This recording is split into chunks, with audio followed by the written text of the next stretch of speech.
اعوذ باللہ من الشیطان الرجیم بسم اللہ الرحمن الرحیم الحمد للہ رب العالمین والصلاة والسلام علی سید الانبیاء والمرسلین وعلی آلہ الطیبین الطاہرین المعصومین اما بعد۔ ناظرین کرام و سامعین محترم، پروگرام احکام اسلامیہ کے ساتھ آپ کی خدمت میں حاضر ہوں۔ احکام اسلامیہ میں قرآن و حدیث کی روشنی میں ہم نے جو اللہ سبحانہ و تعالیٰ کے احکام اور فرامین ہیں کہ جو ہمارے اوپر واجب قرار دیے گئے ہیں، ان احکام کو بیان کرنے کی سعادت حاصل کر رہا ہوں، اور اس کے اندر زیادہ کوشش یہ کی گئی ہے کہ جو ہم کر رہے ہیں اس کے بارے میں قرآن اور حدیث میں کیا دلائل ہیں، اور جو ثبوت ہیں وہ آپ کی خدمت میں عرض کیے ہیں۔ نماز کے بارے میں، ہاتھ باندھنے کے بارے میں، کھولنے کے بارے میں، اذان کے بارے میں، اسی طریقے سے دوسرے مسائل کے بارے میں۔ تو مقصد یہ ہے کہ ہم جتنے بھی اعمال کر رہے ہیں ہماری اپنی ذمہ داریوں کے مطابق علماء کرام نے ہمیں جو رہنمائی فرمائی ہے اس کے مطابق، تو اس پر ہمیں اور زیادہ تسلی اور یقین ہو جائے اور تشفی ہو جائے کہ ہم بعین ہی قرآن و حدیث کے مطابق کر رہے ہیں۔ اسی طریقے سے آج جو میں آپ کی خدمت میں عرض کرنے کی سعادت حاصل کر رہا ہوں وہ حکم الہی جسے خمس کہا جاتا ہے، 5واں حصہ جو مال کا ہوتا ہے۔ اللہ سبحانہ و تعالیٰ نے اسلام کو ایک ایسا نظام بنایا ہے، ویلفیئر نظام، اور ایسا سوشل نظام کہ جس کے اندر سبحانہ و تعالیٰ نے زکوٰۃ اور خمس کے نظام کو اور صدقات کے نظام کو رکھا ہے، اور ہمیشہ بہت ہی زیادہ انکریج کیا ہے اللہ کے راستے میں مال کے خرچ کرنے کو۔ مال کے جمع کرنے کی جتنی مذمت کی ہے اتنا ہی اللہ کے راستے میں مال کو خرچ کرنے پر زیادہ زور دیا ہے۔ بہرطور یہ نظام بھی ایک ایسا سوشل نظام ہے ایک پوری اسٹیٹ کے لیے، اور میں یہ عرض کروں گا کہ اگر اس نظام کو ہم اپنائیں، اور اس وقت جب کہ ہماری کوئی سوائے جمہوریہ اسلامیہ ایران کے کوئی اور اسٹیٹ ایسی نہیں ہے، تو ہم ہر جگہ پر جہاں پر بیٹھے ہیں، ہماری انجمنیں، ہماری سوسائٹیز کے سینٹرز جو ہیں، وہ ان سارے کے سارے سینٹرز کے اندر یہ نظام اگر خمس کا رائج ہو جائے، یا جہاں پر زکوٰۃ نافذ ہوتی ہے زکوٰۃ کا نظام نافذ ہو جائے، تو یقیناً دنیا کے اندر تو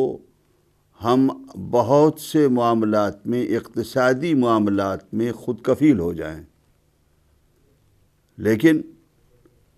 چونکہ اس کے اندر زیادہ توجہ نہیں ہے، اور توجہ ہے تو ذرا مال خرچ کرنا مشکل ہے، لیکن ہمیشہ اللہ سبحانہ وتعالی یہ قربانی پوچھتے ہیں کہ اگر تمہیں ایمان ہے تو تم اللہ کے راستے میں جہاد بھی کرو گے اور تم اللہ کے راستے میں خرچ بھی کرو گے۔ یعنی جان اور مال کا خرچ کرنا یہ اللہ سبحانہ وتعالی کے نزدیک بہت زیادہ پسندیدہ ہے۔ خمس کے مسئلے میں عام مسلمانوں کے اندر اور ہمارے ہاں نظام میں تھوڑا اختلاف ہے، اور جو آیت مجیدہ خمس کے بارے میں قرآن مجید کے اندر سورہ انفال کے اندر نازل ہوئی ہے، اس کے اندر واضح طور پر خمس کا حکم جو ہے وہ واجب کیا گیا ہے۔ لیکن عام مسلمانوں نے، چونکہ یہ آیت بدر کے موقع پر، جنگ بدر کے موقع پر نازل ہوئی تھی، اس لیے اس کو صرف جنگی غنیمت جو ہے وہ قرار دیا ہے، اس کے علاوہ جو ہے وہ دوسرے جو فوائد ہیں اور دوسرے جو کسب ہیں اور انسان جو دوسرے چیزیں جو کماتا ہے اور رزق جو حاصل کرتا ہے اس کے اوپر نہیں نافذ کیا ہے، وہ بعد میں آپ کی خدمت میں عرض کرتا ہوں۔ قرآن مجید کی آیت جو ہے وہ سورہ انفال میں آیت نمبر 41 ہے، اس میں اللہ سبحانہ وتعالیٰ خمس کے بارے میں ارشاد فرماتے ہیں، اعوذ باللہ من الشیطان الرجیم، بسم اللہ الرحمن الرحیم، وَعَلَمُوا، جان لو، یاد رکھو۔ ہمیشہ اللہ سبحانہ وتعالیٰ جب کسی بات پر بہت زیادہ زور دے کر بات کرنا چاہیں گے تو وہ اس کو اسی قسم کے الفاظ سے کہ وَعَلَمُوا، جان لو، خمس کو واجب کرنا ہے، اور اس واجب سے پہلے خبردار کر رہے ہیں کہ خبردار تم یہ بات اچھے طریقے سے سمجھ لو، اچھے طریقے سے جان لو۔ کیا بات؟ انما غنمتم من شیء، ان شورلی، یقیناً، ما غنمتم، جو کچھ بھی تم کسب کرو، جو کچھ بھی تم کماؤ، یہی غنمتم لفظ ہے کہ جس کو غنیمت کے ساتھ جوڑ کر جنگ کی غنیمت قرار دے دیا گیا، لیکن کوئی لغت کی کتاب ایسی نہیں ہے کہ جس میں غنم جو ہے غنیمت جو ہے اس کو جنگ سے جو حاصل کیا گیا مال ہو وہ مراد ہو۔ اسی لیے سنی مفسرین نے بھی اس کے بارے میں یہ کہا ہے کہ یہ اگرچہ جنگ کی غنیمت کے بارے میں یہ لفظ نہیں ہے، جنگ کے جو حاصل کیے گئے مال ہیں ان کے بارے میں یہ معنی لفظ جو ہے، یہ ظاہر الفاظ قرآن جو ہیں وہ دلالت نہیں کرتے، لیکن چونکہ حالات یہ تھے، ماحول وہ تھا، آیت کے نزول کی جو ہے وہ موقع ایسا تھا اور کچھ شواہد تھے ایسے، اس کی وجہ سے اس کو صرف جنگ کی غنیمت قرار دیا گیا ہے، اگرچہ یہ بات نہیں ہے۔ انما، کہ جو کچھ تم کسب کرو، جو کچھ تم کماؤ، جو اس کے صاف اور ستھرے معنی ہیں، جو کچھ تم کماؤ، جو کچھ تم کسب کرو، من شین، کسی چیز سے بھی، اب یہ جنگ کی بات نہیں ہے، عام ہے، کامن ہے، کہ جہاں بھی تم کماؤ، جو کچھ بھی تم کماؤ، فَأَنَّ، تو یاد رکھو، یقیناً، للہ خمسہ، ایک تو اللہ کے لیے اس کا 5واں حصہ ہے، وَلِلرَّسُولِ، اور رسول اکرم صلی اللہ علیہ وآلہ وسلم کے لیے ہے، وَلِذِي الْقُرْبَى، اور ذی القربہ کے لیے ہے۔ اب ذی القربہ کی آگے تفسیر ہے، یا یہ ہے کہ مفسرین نے اس بات کے اوپر، ہمارے یعنی شیعہ مفسرین نے ذی القربہ یہاں سے ائمہ اہل بیت علیہ الصلوۃ والسلام مراد دی ہیں۔ ذی القربہ سے یہاں رسول اکرم صلی اللہ علیہ وآلہ وسلم کی نسل سے یا بنی ہاشم مراد نہیں لیے گئے ہیں، بلکہ ائمہ اہل بیت علیہ الصلوۃ والسلام ہیں کہ ایک اللہ کا حصہ ہے، ایک رسول کا حصہ ہے 5ویں حصے میں، اور ایک ذی القربہ کا حصہ ہے۔ ائمہ اہل بیت علیہ الصلوۃ والسلام، ہر امام زمانہ کا اپنا حصہ ہے اللہ اور رسول کی طرح، جس طریقے سے اطاعت ہے اللہ کی اور رسول کی اور اولو الامر کی، اسی طریقے سے اللہ اور رسول اور اولو الامر کے لیے ہر ایک کے لیے ایک ایک حصہ ہے۔ والیتامى والمساکین وابن سبیل، اور یتیموں کے لیے، مسکینوں کے لیے اور ابن سبیل کے لیے، مسافر کے لیے کہ جو محتاج ہو، گھر میں اگرچہ اس کے پاس دولت ہو وطن میں، لیکن اگر سفر میں وہ محتاج ہے تو اس محتاج کے لیے جو ہے وہ خمس جو ہے وہ لینا جو ہے وہ جائز ہوتا ہے۔ یعنی اب یہاں پر یہ 5ویں حصے میں کی جو آیت کی وضاحت ہے کہ 5واں حصہ جو ہے اس کے اندر اللہ کے لیے ہے، یوں تو اللہ کا مال ہے سارا، لیکن اس میں اللہ سبحانہ وتعالیٰ خصوصیت کے لیے اپنے لیے ایک حصہ قرار دے رہے ہیں، رسول اکرم صلی اللہ علیہ وآلہ وسلم کے لیے ایک حصہ قرار دے رہے ہیں، ایک حصہ ذی القربہ کے لیے قرار دے رہے ہیں، اور پھر رسول اکرم کے جو بنی ہاشم ہیں ان کے لیے یتیموں اور مسکینوں اور ابن سبیل، بنی ہاشم یتیم اور مسکین اور ابن سبیل اس لیے کہہ رہا ہوں کہ احادیث واردہ جو ائمہ اہل بیت علیہم الصلاۃ والسلام سے اور دوسرے طریقے سے ہیں، ان احادیث کی روشنی میں یعنی اہل سنت کے ہاں بھی ایسے احادیث موجود ہیں کہ جن کے ہاں اللہ سبحانہ وتعالیٰ کے رسول نے کبھی بھی یعنی یہ اہل بیت علیہم الصلاۃ والسلام کو یا خانوادہ بنی ہاشم کے کسی فرد کو زکوٰۃ میں سے کچھ نہیں ادا کیا۔ ایک یہ بات ہسٹری کے اندر پروف ہے کہ زکوٰۃ کا عامل بنی ہاشم کو کبھی نہیں بنایا،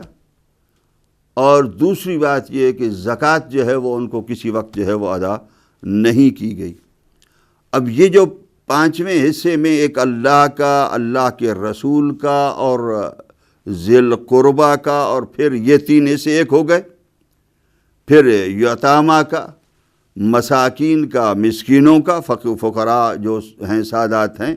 اور مسافر جو ہیں ان کا، یہ تین حصے یہ ہو گئے، یعنی 6 حصے ہیں خمس کے۔ اس طریقے سے اگر تفصیل کے ساتھ جائیں لیکن اس کو جمع کیا جاتا ہے تو یہ کہ اللہ کا رسول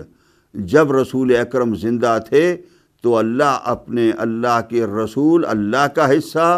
سبحانہ وتعالیٰ کا حصہ، اپنا حصہ اور ذی القربہ کا حصہ خود رسول اکرم لیتے تھے، اور رسول اکرم اپنی مرضی سے پھر اس حصے کو اللہ سبحانہ وتعالیٰ کی مرضی کے مطابق خرچ کرتے تھے۔ ایک تو یہ حصہ چلا جاتا تھا، دوسرا جو حصہ ہوتا تھا آدھا وہ سادات کا، کہ جو غریب اور مسکین، سادات میں سے جو غریب، یتیم اور مسکین ہیں ان لوگوں کے لیے، یا کوئی اگر ابن سبیل بھی آ جائے تو ان کے لیے جو ہے وہ خرچ کیا جاتا تھا۔ یہ رسول اکرم کی زندگی میں ہوتا تھا۔ میں بعد میں عرض کرتا ہوں آپ کی خدمت میں جتنا وقت ملا، لیکن سمری میں چاہتا ہوں کہ آپ کی خدمت میں عرض کر دوں۔ تو اس طریقے سے یہ خمس جو ہے وہ واجب کیا گیا ہے، اور اس خمس کے اندر عام طور پر یہ کہا جاتا ہے کہ خمس کی ایک ہی آیت ہے اور زکوٰۃ کی بہت سی آیتیں ہیں، تو یہ کیوں ہے کہ خمس جو ہے وہ اتنا زیادہ ہے؟ یعنی ہر قسم کی کمائی اور ارننگ اور خزانوں اور معدنیات کے اوپر خمس ہے، اور ہر چیز کے اوپر خمس ہے، لیکن جو فارمنگ پر ہے اور صرف کراپس پر، چند ایک کراپس پر ہے تو وہ زکوٰۃ ہے، اور وہ زکوٰۃ کا بہت زیادہ ذکر ہے۔ گزارش یہ ہے کہ زکوٰۃ جو ہے وہ اصل میں وہ واجب زکوٰۃ ہر جگہ مراد نہیں ہے۔ قرآن مجید کے اندر جہاں بھی زکوٰۃ ذکر ہوا ہے، لفظ زکوٰۃ پاکیزگی کے لیے، مال کی پاکیزگی کے لیے، صدقات کے لیے، خرچ کرنے کے لیے، انفاق کے لیے استعمال ہوا ہے۔ جس طریقے سے سورہ بقرہ کے اندر ہی اللہ سبحانہ وتعالیٰ نے متقی کے یہ قرآن جو ہے وہ ہدایت کرتا ہے متقین کے لیے، اور متقین کو ہے کہ الذین یؤمنون بالغیب، جو غیب پر ایمان لاتے ہیں، ویقیمون الصلاۃ، اور نماز کو قائم کرتے ہیں، ومما رزقناہم ینفقون، اور جو کچھ ہم نے ان کو عطا کیا ہے رزق اس کو خرچ کرتے ہیں۔ اب یہ خرچ ایک عام کامن ہے، لیکن اس خرچ کرنے کو متقی کی علامت قرار دیا گیا ہے کہ متقی کون ہے، متقی کو بیان کیا جا رہا ہے۔ اور اس خرچ کرنے کے اندر میں نہیں سمجھتا کہ اس خرچ کرنے کے اندر ہر قسم کا خرچ ہے۔ اس خرچ کرنے کے اندر یاد رکھیے، اگر اپنے حساب سے اپنی اولاد پر، اپنے بچوں کے اوپر، اپنے گھر کے خرچوں کے لیے خرچ کیا جا رہا ہے تو وہ خرچ بھی اس خرچ سے مراد ہے، یہ بھی متقی کی علامت ہے۔ متقی وہ، اور یہ کیونکہ اس کے ساتھ قید نہیں لگائی گئی ہے کہ اللہ کے لیے خرچ کرتے ہیں، مما رزقناہم ینفقون، اس کو صرف خزانہ نہیں کرتے، یہ بات ہے متقی کے اندر، اس کو اکٹھا نہیں کرتے، اس کو کلیکٹ نہیں کرتے، اس کو زیادہ بینک بیلنس جو ہے بنانے کے لیے جمع نہیں کرتے، بلکہ اس کو خرچ کرتے رہتے ہیں۔ ان کو متقی کہا جاتا ہے۔ وہ اپنی فیملی کے لیے خرچ کر رہے ہوں، مناسب حال جو ان کا حال ہے، جو ان کا سٹیٹس ہے اس کے مطابق اگر فیملی کے لیے خرچ کر رہے ہوں تو یقیناً وہ بھی تقوی کی علامت ہے۔ اسی طریقے سے زکوٰۃ سے اگر مال ادا کر رہے ہوں، زکوٰۃ ادا کر رہے ہوں تو وہ بھی خرچ ہے۔ اسی طریقے سے خمس ادا کر رہے ہوں جو واجبات ہیں تو خمس بھی وہ خرچ متقی کی علامت ہے۔ اسی طریقے سے صدقات دے رہے ہوں جو عام مستحب صدقات ہیں تو وہ بھی ہیں۔ تو زکوٰۃ بھی اسی طریقے سے لفظ زکوٰۃ انفاق کے معنی میں جو پہلے متقی کی تعریف کے اندر جو ہے وہ یہ بات آ گئی ہے کہ ینفقون، وہ نفق کرتے ہیں، وہ خرچ کرتے ہیں اپنے مال کو، اس معنی میں عام طور پر زکوٰۃ قرآن مجید کے اندر استعمال ہوئی ہے۔ اب اس زکوٰۃ کے اندر مستحب صدقات بھی، اس لیے بہت سے ٹائم میں مستحب صدقات بھی ہے۔ واجب خالی جو زکوٰۃ ہے فارم کے اندر یا دو کراپس کے اندر ہے وہ زکوٰۃ بھی ہے۔ بعض آیات کے اندر، بہت محدود آیات کے اندر وہ واجب زکوٰۃ جو ہے مراد ہے، اور عام طور پر وہ خرچ کرنا مراد ہے۔ تو اس خرچ کرنے میں جہاں جہاں زکوٰۃ لفظ جو ہے وہ ذکر کیا گیا ہے وہاں وہ واجب زکوٰۃ کے ساتھ خمس بھی مراد ہے، چونکہ خمس بھی خرچ کرنا ہے اللہ کے راستے میں۔ جب خمس بھی اللہ سبحانہ وتعالیٰ کے راستے میں خرچ کرنا ہے تو وہ بھی خمس بھی جو ہے وہ اسی طریقے سے وہ زکوٰۃ میں شامل ہوگا، ان لفظوں کے اندر جو قرآن مجید کے اندر زکوٰۃ کے ساتھ بیان کیا گیا ہے خرچ کرنا۔ تو اس طریقے سے اس قسم کے کوئی یعنی وہم میں اور اس قسم کے جو ہے وہ ایسی چیز کے اندر کہ جو ہمیشہ شیطان وہم کے اندر چیزیں ڈالتا ہے، ہمیشہ واجبات کے اندر واجب کے لیے کسی واجب کو بیان کرنا ہوتا ہے تو ایک واضح سے آیت آ جاتی ہے اور اس کے بعد اس کی تفسیر اور اس کی تفسیریں اور اس کی وضاحت جو ہے وہ سنت کے اندر، احادیث کے اندر رسول اکرم کے ذریعے سے اور ائمہ اہل بیت علیہم الصلاۃ والسلام اور صحابہ کرام کے ذریعے سے جب ہم تک وہ ہے وہ پہنچتی۔ تو یہ بھی اسی طریقے سے ایک واضح حکم ہے خمس کا، کہ خمس جو ہے وہ تمہیں ادا کرنا ہے، اور اس کے بعد خمس کے ساتھ یہ اس آیت کے اندر کہا گیا کہ ان کنتم آمنتم باللہ ہے۔ یہ خمس واجب ہے اللہ کے لیے، اللہ کے رسول کے لیے، امام زمانہ کے لیے، یتامہ اور مساکین اور ابن سبیل سادات کرام کے لیے واجب ہے اگر تم اللہ پر ایمان رکھتے ہو۔ یعنی اللہ پر ایمان رکھنے کی علامت بن جاتا ہے کہ جو آدمی خمس پر بیلیو کرتا ہے تو وہ آدمی یقیناً اللہ پر ایمان رکھتا ہے۔ وما انزلنا، اور پھر وہ کہ جو ہم نے اپنے بندے پر علی عبدنا، اپنے بندے پر نازل کیا ہے جو اس پر ایمان رکھتا ہے، یعنی وہ کہ جو اپنے بندے رسول اکرم صلی اللہ علیہ وآلہ وسلم پر جو کچھ نازل کیا ہے جو اس پر ایمان رکھتا ہے اور جو اللہ پر ایمان رکھتا ہے تو یقیناً وہ آدمی خمس کا ادا کرنے والا ہوگا۔ اور وہ جو اپنے بندے پر ہم نے نازل کیا ہے یوم الفرقان، اس فیصلے والے دن کہ جس دن فیصلہ ہوا، یوم التقى الجمعان، جس دن دونوں لشکر آپس میں ایک دوسرے کے سامنے مد مقابل کھڑے ہو گئے اور دونوں لشکر جو ہے وہ آمنے سامنے آ گئے۔ اللہ سبحانہ وتعالی واللہ علی کل شیء قدیر، ہر شے پر قادر ہے۔ یہ آیت ہے سورہ انفال کی۔ اس آیت کے اندر جو اللہ سبحانہ وتعالی کے نبی اعظم کے ذریعے سے اور قرآن مجید کے ذریعے سے خمس کو واجب کیا گیا ہے، جس طریقے سے میں نے کہا کہ زکوٰۃ کی طریقے سے یہ پاکیزگی ہے اموال کی خمس کے ذریعے سے، اور سورہ توبہ میں بھی اسی طریقے سے اللہ سبحانہ وتعالیٰ نے ارشاد فرمایا ہے کہ خذ من اموالہم صدقۃ تطہرہم وتزکیہم بہا، ان کے اموال کو لے لو، یہ جو مال دے رہے ہیں ان کے مال لو تاکہ ان کی پاکیزگی ہو سکے۔ مال کی پاکیزگی نہیں ہے یہاں پر، یاد رکھیے خرچ کرنے سے تقویٰ تب بنتا ہے کہ جب اس کی اپنی جسم کی، اس کی اپنی روح کی پاکیزگی ہو۔ یہی بات تھی کہ اللہ کے راستے میں خرچ کرنا، چاہے زکوٰۃ ہو، چاہے خمس ہو، چاہے صدقات مستحبہ ہوں، خرچ کرنے سے تقویٰ جو ہے وہ ثابت ہوتا ہے کہ جو خرچ کر رہا ہوتا ہے، چونکہ متقی کی علامت ہے، تو اگر یہ مال کے خرچ کرنے سے مال ہی خالی پاکیزہ ہوتا، عام زبانوں میں ہوتا ہے مال کو پاکیزہ کر لینا، نہیں، مال نہیں، مال پاکیزہ ہوتا ہی ہے، وہ تو معلوم ہے، لیکن یہ ہے کہ اصل میں یہ روح کی پاکیزگی ہوتی ہے۔ اور اسی لیے اللہ سبحانہ وتعالی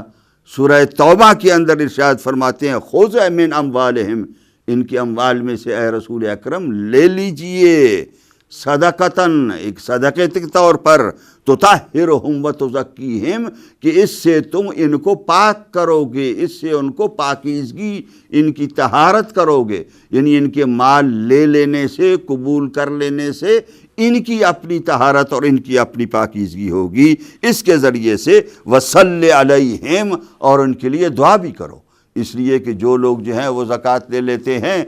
دیتے ہیں، یہ جو لوگ خمس دیتے ہیں، اب ان کے زکوٰۃ اور خمس دینے کے ساتھ ان کی اپنی طہارت، ان کی اپنی پاکیزگی ہوتی ہے، اور رفیع اکرم صلی اللہ علیہ وآلہ وسلم ان کے لیے دعا کرتے ہیں۔ یعنی اگر اللہ کے رسول کو کوئی ادا کرتا ہے، اور ظاہر ہے کہ اللہ کے رسول کے نائب کو کوئی ادا کرتا ہے، تو جو یعنی وہ ان کی پاکیزگی ہوتی ہے۔ صلی علیہم، ان پر دعا کیجئے، ان یہ صلاۃ یہاں پر نماز کے معنی میں نہیں ہے، دعا کے معنی میں ہے، ان صلاتک، اس لیے کہ آپ کی دعا سکن لہم، ان کے لیے بڑی ہی سکون اور تسلی کے لیے باعث بنے گی۔ واللہ سمیع علیم، اللہ سننے والے ہیں، جاننے والے ہیں۔ تو عزیزان گرامی، ناظرین کرام، یہ آیت کی تفصیل کے اندر جیسا کہ میں نے عرض کیا کہ غنیمتم کے معنی بھی ہر قسم کا کسب ہے، رسول اکرم اور ذی القربہ اور یتامہ اور مساکین اور ابن سبیل، اور اللہ سبحانہ وتعالیٰ کا حق جو ہے وہ 5واں حصہ قرار دیا گیا ہے کہ جو حصہ جو ہے وہ ہر شخص کے اوپر ہے، اور یہ مال کی پاکیزگی ہی نہیں بلکہ نفوس کی پاکیزگی کا ذریعہ ہے، اس لیے کہ حل خرچ کرنا، جو بھی خرچ کرتا ہے انسان اللہ کے راستے میں، تو وہ خرچ جو ہے وہ اس کا